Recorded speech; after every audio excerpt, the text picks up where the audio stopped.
ओम साई राम। आज का साई वचन बाबा कह रहे हैं, मेरे बच्चे, तू अब ज्ञानवान बन रहा है। तू मेरी दिखाई बातों का पालन कर रहा है। तेरे जीवन में जो भी कुछ भी नकारात्मक चीज़ें हैं वह मैं तुझसे दूर कर दूंगा। तू मुझ पर विश्वास रख। बस तू अपने चंचल मन को नियंत्रण करने का प्रयास कर, जो कि साई नाम के जाप से संभव है, और उसमें ध्यान भी काफ़ी सहायक है।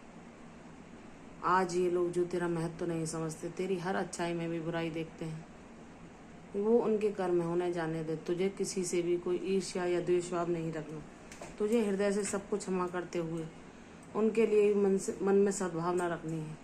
किसी को अपना शत्रु नहीं मानना, क्योंकि जो आज तेरे जीवन में आर्थिक समस्या आने पर या कष्टों के आने पर तुझे अगर सहायता दे भी देते हैं, तो उसके बदले में ताने सुनाते हैं या दुख ही प्रदान करते हैं, या तेरे अंदर हजार कमियां ढूंढते हैं और अपने को श्रेष्ठ बतलाते हैं।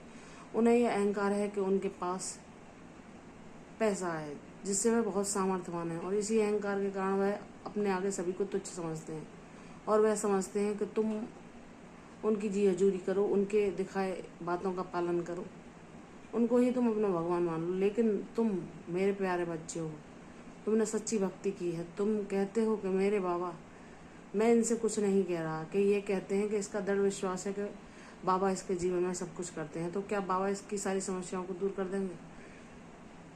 लेकिन मुझे गर्व है कि तुम उनसे तर्क वितर्क या वाद विवाद न करके सब कुछ मेरे ऊपर छोड़कर शांत होकर मेरे न्याय की प्रतीक्षा करते हो।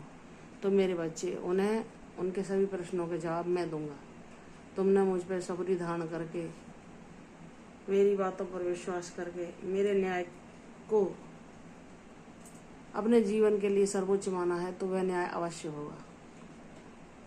जो लोग तुम्हारे जीवन में अगर अनुचित कर रहे हैं, तुम्हें दुख पहुंचाना चाह रहे हैं, तुम्हारी गलती ना होते हुए तुम्हें कष्ट देना चाहते हैं, तो तुम्हारा बाबा बैठा है ना उन सबको देखने के लिए, उन सबके साथ न्याय करने के लिए। हाँ, तुम इतने ज्ञानी बन चुके हो कि तुम शांत रहना सीख रहे हो, तुम मौन धारण करना सीख रहे हो, और तुम उनकी बातों से दूर ही रहते हो, तो बहुत अच्छी बात है मेरे बच्चे।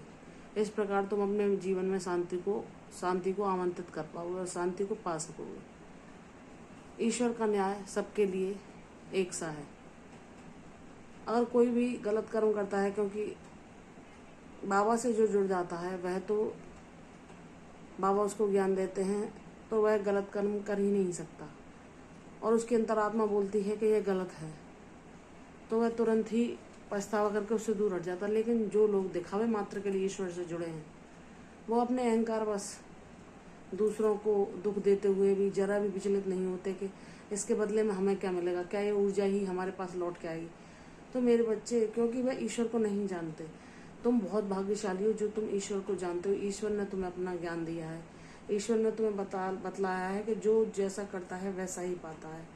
तो इस प्रकार तुम कर्मों में सतर्कता बरतोगे, और तुम सावधान हो जाओगे कि तुम कोई लाख बुरा भी कर ले तुम्हारे जीवन में, लेकिन तुम्हें अपने बाबा पर विश्वास है कि वह तुम्हें हानि नहीं पहुंचा सकता, और तुम अपने बाबा की ओर ही आस लगाए देखते हो कि मेरे बाबा मेरे जीवन में सब कुछ सही कर देंगे, सब अभावों को नष्ट कर देंगे। तो मेरे बच्चे, तुम्हारा दृढ़ विश्वास अवश्य सच होगा, तुम्हारे विश्वास की जीत होगी।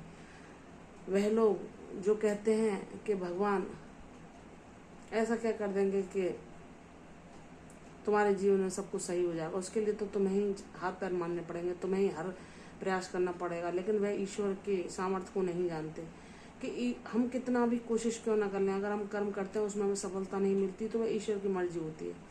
जब हम हर तरफ प्रयास करके अपने आप को असफल पाते हैं, तो हम ईश्वर के भरोसे बैठ जाते हैं, हे बाबा, जब आप चाहेंगे तब हमारे जीवन में वह होगा जो हमारे लिए उचित है। लेकिन जो लोग अज्ञानी हैं, वह इस बात को नहीं जानते। वह सोचते हैं कि हम निष्क्रिय होकर बैठे हैं, हम कर्म नहीं कर रहे। उन्हें पता नहीं कि बाबा जो हमसे कर्म करा रहे हैं, किसी की सेवा करना, अपने कर्तव्यों को सही समय पर निभाना, यह सबके लिए सद्भाव रखना, और जितना संभव हो सकता है जिस राह से जुड़ना, जो कार्य करना, वो बाबा हमसे करा रहे हैं। लेकिन हमें किसी को ये नहीं बताना, ना दिखाना कि बाबा हमसे क्या करा रहे हैं और हमारे जीवन में उसके फलस्वरूप क्या होगा। वह अपने आप को श्रेष्ठ मानते हैं, तो जाने दो। तुम्हारे विश्वास की जीत होगी। तुम मुझ पर विश्वास करो। उनके सारे प्रश्न, सारे सवालों का जवाब तुम्हारा साईं उन्हें सही समय आने पर दे देगा। इसलिए मेरे बच्चे, तुम गर्व का अनुभव करो कि तुम उन भाग्यशाली बच्चों में से हो जिन्हें बाबा की विशेष कृपा प्राप्त है और जो ज्ञान के द्वारा अपने जीवन के साथ साथ दूसरों के जीवन में भी उजाला कर सकते हैं, उनके जीवन से अशांति भर सकते हैं, उनके कष्टों को सुखों में, आशा में बदल सकते हैं। तो मेरे बच्चे, तुम विशेष माध्यम लेकर संसार में आए हो जो बाबा तुमसे पूर्ण कराएंगे। इसलिए अपने बाबा के आश्रित होकर उन पर विश्वास करके शांतिपूर्वक अपने जीवन में जो परिस्थितियां हैं उन्हीं में खुश रहना सीखो। बाबा जो करेंगे वह तुम्हारी कल्पना से परे होगा और अद्भुत होगा और तुम्हारे लिए सर्वोत्तम होगा। प्रसन्न रहो, तुम्हारे जीवन से दुखों का अंत शीघ्र होगा। प्रसन्न रहो, दीर्घायु भव, यशस्वी भव। कल फिर आऊंगी साईं वचन के साथ। तब तक के लिए ओम साईं राम।